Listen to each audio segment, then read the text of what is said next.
বিদ্যা তুমি দাও গো আমায় সরস্বতী মা, দিচ্ছি কথা পড়াশোনায় ফাঁকি দেব না।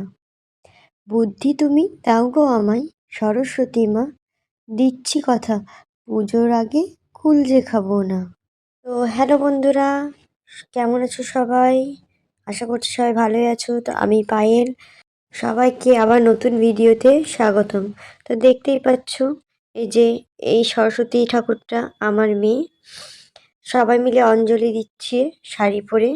সরস্বতী পুজো মানেই বাচ্চাদের মধ্যে একটা শাড়ি পরবো আনন্দ। সেই জন্য সংসারের যাবতীয় কাজকর্ম সেরে মেয়েকে স্নান করে, নিজে স্নান করে শাড়ি পরিয়ে দিলাম মেয়েকে। তারপরে চলে গেলাম মাদের ওখানে অঞ্জলি দিয়ে। তো 9:30-10টার মধ্যে মেয়ে অঞ্জলি দেওয়া কমপ্লিট। তারপরে ওকে কিছু খাইয়ে, আমার মাদের আবার না কলাই সিদ্ধ আছে, মানে পরের দিন বাসি খাওয়া, সেই জন্য মা বললো কলাইটা ভেজে সিদ্ধ করতে বসিয়ে দে। তো আমি কলাইটা ভেজে সিদ্ধ করতে বসিয়ে দিলাম। তো কলাইয়ের মধ্যে অনেক কিছুই দেয়, যেমন 7টা কুল, বেগুন, তারপরে আলু, শিম, অনেক কিছুই দেয়। তো তারপরে কলাই সিদ্ধ বসানোর পরে মা ময়দা সেনে দিল, আর এদিকে আমার ভাইয়ের বউ দুধ পুলিটা তৈরি করে নিচ্ছে। তারপর আমি চলে এলাম উপরে আখাই সরা পিঠা ভাজতে। মা এদিকে অন্য কাজ করছিল, আর আমি এদিকে সরা পিঠাগুলো ভেজে নিচ্ছিলাম। আমি না এই প্রথমবার সরা পিঠে ভাজলাম, কোনোদিন এর আগে ভাজিনি। তো যাই হোক, বেশ ভালোই হয়েছিল সরা পিঠেগুলো। আর যেহেতু শীত, সেজন্য পিঠা 2 দিন ধরে খেয়েছিলাম। আমার না এইসব খেতে বেশ ভালোই লাগে, দুধ পুলি, সরা পিঠা, ভাজা পুলি।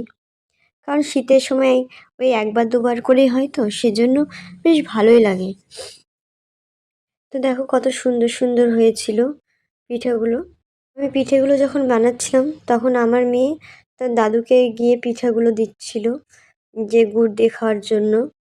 অনেক আছে পিঠাপুলি খেতে বেশ অত পছন্দ করে না, কিন্তু আমাদের বাড়িতে বাবার, আমার, মায়ের, সবারই পিঠাপুলি খেতে বেশ ভালোই লাগে। আর ছোটোবেলায় তো আরও অনেক বেশি হতো পিঠাপুলি, এখন কমে গেছে, কারণ 2 বোনের বিয়ে হয়ে গেছে, আর মাও করতে পারে না, সেজন্য এখন অনেকই কম হয়। আগে না ছোটোবেলায় আমরা শাড়ি পরে ঘুরে বেড়াতাম, আর মা দেখতাম একাই সব রান্না করতো। আমাদের ভাত তরকারিও রান্না করে রাখতে হয়, সে ভাত তরকারি পিঠাপুলি সব একা হাতেই সামলাতো। কিন্তু এখন সময়ের অভাবে সেগুলো মায়ের আর হয়ে ওঠে না, বা শরীরের অসুস্থতার জন্য। তো কার কার বাড়িতে এরকম বাসি খাওয়ার নিয়ম আছে কমেন্টে অবশ্যই জানিও। আর হ্যাঁ, এতটা যখন ভিডিওটা দেখেই ফেলেছো, তখন প্লিজ একটা লাইক কমেন্ট করে দিও বন্ধুরা, ভালোবেসে। আমি যেন তোমাদের ওই কমেন্ট ধরে তোমাদের চ্যানেলে গিয়ে আমিও যাতে কমেন্ট করে আসতে পারি, সেই জন্য বলবো একটা কমেন্ট তো করেই যেতে পারো।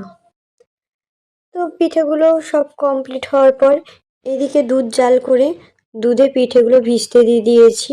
আর এইটা হলো দুধ পুলি, দুধ পুলিটা আগেই করা হয়ে গেছিলো, তো সেটা ভিডিওটা তোমাদের সঙ্গে শেয়ার করতে পারিনি। সব কিছু কমপ্লিট করার পরে আমি চলে এলাম কাকার ঘরে। বোনের মেয়ে এসেছিল, তার সঙ্গে একটু খেলা করতে।